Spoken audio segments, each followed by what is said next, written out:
நீங்கள் கேட்குறது சரிதான். எப்படின்னா, ஜோதிட பழைய நூல்கள் வந்து 10 பொருத்தம் சொல்லப்பட்டது உண்மைதான். அது சாதாரண விஷயம் இல்லை. மிக மிக உயரிய விஷயம்தான். நீங்கள் என்ன கேட்க வரீங்கனாக்கா, இன்றைக்கி அந்த 10 பொருத்தம் பார்த்தவங்க பூராமே 1 மாதத்துலேயோ 1 வருஷத்துலேயோ 5 வருஷத்துலேயோ 7 வருஷத்துலேயோ போய் ஃபேமிலி கொண்டு போய் நிற்கிறாங்க. எல்லாம் பொருத்தம் பார்த்து முடித்தவங்க தானே அப்படி நீங்கள் கேட்குறது புரியுது.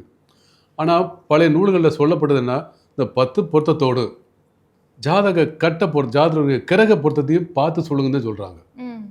இந்த ரெண்டையும் பார்த்து சொன்னோம்னா நிச்சயமாக கரெக்டான சமயத்தில் இந்த டைமில் திருமணம் பண்ணுங்கள், இந்த மாதிரி இருக்கக்கூடிய ராசியோட பொருத்தம் பண்ணுங்கன்னு விஷயம் இருக்குது.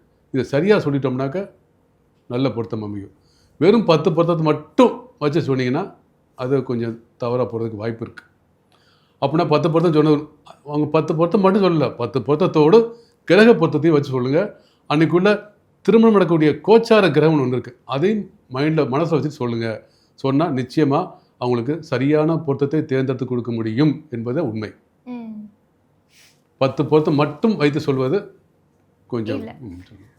ஆயுள் நம்மளால சொல்ல முடியுமா ஒரு ஜாதகத்தில்? ஆயுள் கெட்டி, ஏன்னா ஆயுள் வந்து சொல்லக்கூடாது அப்படின்ற மாதிரி சொல்கிறாங்க. ஆயுளை நம்மளால சொல்ல முடியுமா? நிச்சயம் சொல்லலாம், நிச்சயம் சொல்லலாம். அது யாருக்கு சொல்லணும் யாருக்கு சொல்லக்கூடாதுன்னு கணக்கு இருக்குது.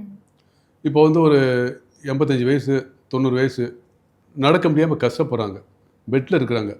டாக்டரே வந்து ஒரு 6 மாதம்தான் அவங்களால இருக்க முடியும், ஒரு வருஷம்தான் இருக்க முடியும்னு சொல்லி டாக்டரே சொல்கிறான்னு வச்சுங்களேன். அப்படிப்பட்ட நபருக்கு அந்த அந்த நோயால் 85 வயசு இருக்கக்கூடிய நபருடைய சொந்தக்காரங்கிட்ட மகளோ பேரனோ பேத்தியோட சொல்லலாம், இவங்க இந்த டைமில் ஆயில் அப்படி சொல்லலாம்.